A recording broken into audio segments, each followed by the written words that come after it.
Doctor BR Ambedkar Konaseema జిల్లా కొత్తపేట నియోజకవర్గం పరిధిలోని ఆళ్లమూరు మండలం గుమ్మలేరు గ్రామంలోని సీతారామ ఫంక్షన్ హాల్ నందు జరిగిన బీసీ కులాల సమావేశం కొత్తపేట నియోజకవర్గ అధ్యక్షులు బొక్క భాస్కర్రావు ఆధ్వర్యంలో ముఖ్య అతిథిగా ఆల్ ఇండియా బీసీ ప్రజా సంక్షేమ సంఘం జాతీయ అధ్యక్షులు గూడూరు వెంకటేశ్వరరావు పాల్గొని బీసీల చైతన్య కార్యక్రమాన్ని నిర్వహించారు.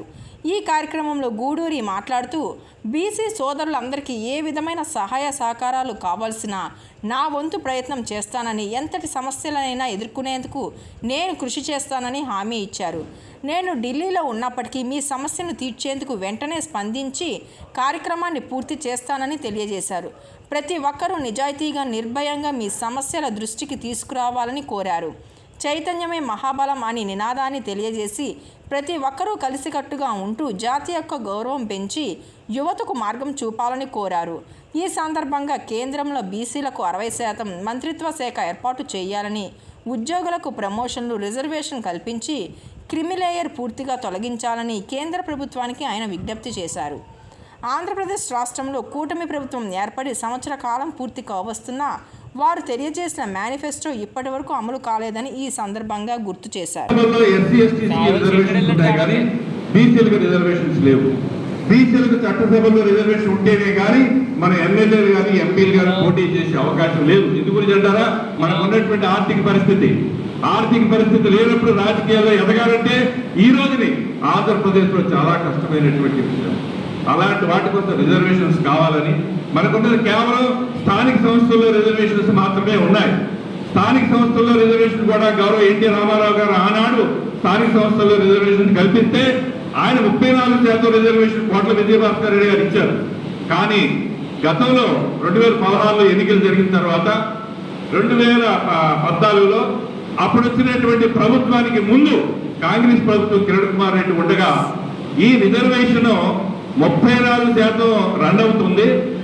గవర్నమెంట్ ఆఫ్ ఇండియా సుప్రీంకోర్టు ప్రకారం ఉన్నట్టయితే 50% మించిపోకూడదు.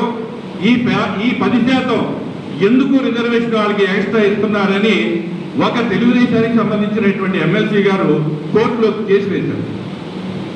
కోర్టులో కేసు వేసినప్పుడు డైరెక్ట్ గా 34% వచ్చి మనకి 10% కోత విధించారు.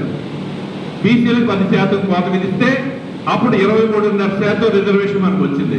అప్పటి నుంచి 16,000 పోస్టులు ఎన్పీటీసీ కావచ్చు, జెడ్పీటీసీ కావచ్చు, జిల్లా పరిషత్ చైర్మన్ కావచ్చు, అలాగే సర్పంచులు కావచ్చు, 16,000 పోస్టులు మనం నష్టపోయాం.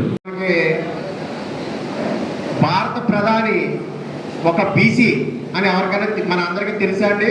ఒక బీసీ అండి మన ప్రధాని. ఆయన పుట్టినరోజు వచ్చిందనుకోండి, కేకులు కట్ చేసి ఫ్లెక్స్లు ఇచ్చి ఆయనకి మనం గౌరవం ఇవ్వాలి. అలాగే అన్ని పార్టీల నుంచి కూడా, ఒక పార్టీ అని లేదు, అన్నిటి నుంచి కూడా అదే లక్ష్మణ్ గారు, పూలే గారు విగ్రహాలు అక్కడక్కడ ఉన్నాయి. పూలే గారు విగ్రహాలు పెట్టారు, కానీ దండ వేయడానికి మనకు ఖాళీ లేదు. ఆయన వర్ధంతి వస్తుంది, దండ వేయలేవు.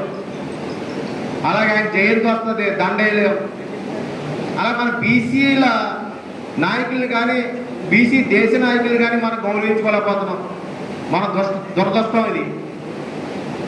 కానీ మన అందరం కూడా బీసీలు నాయకులు ముందర గౌరవించుకోవాలి. గౌరవించుకున్నప్పుడే మనల్ని గౌరవించారు ఎదురోళ్ళు. ముందర వేరే వాళ్ళు ఎవరైనా వచ్చినప్పుడు మాత్రం ముందర ఉంటున్నాం, వాళ్ళకి దండలు వేస్తున్నాం, వాళ్ళకి పాలాభిషేకాలు చేస్తున్నాం. మన బీసీ నాయకులు ఇంత పెద్ద నాయకులు ఉన్నారు, మన గురించి కష్టపడ్డారు, మనకు చదువు చెప్పించారు, ఇవన్నీ కూడా మర్చిపోతున్నాం. ముందర మన అందరం కూడా బీసీలను గౌరవించుకోవాలి. మన బీసీలను గౌరవించుకోవాల్సిన పరిస్థితి మనందరం కూడా ముందర తెలుసుకుని అందరూ కూడా ముందర బీసీలను గౌరవించాలని, బీసీ నాయకులను గౌరవించాలని, బీసీ నాయకులకి పాలాభిషేకం చేస్తారని, బీసీ